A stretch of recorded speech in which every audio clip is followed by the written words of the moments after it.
Ada momen menarik di premier film Dear Imamku yang dibintangi Dul Jailani.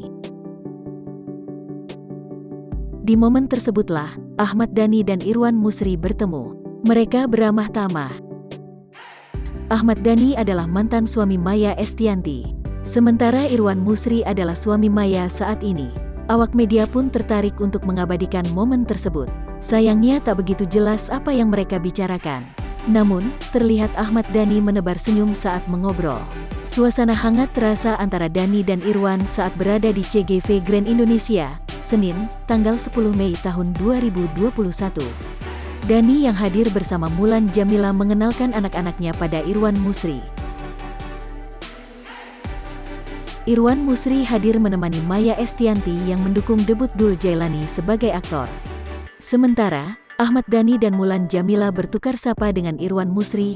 Maya Estianty sibuk ngobrol dengan kenalannya.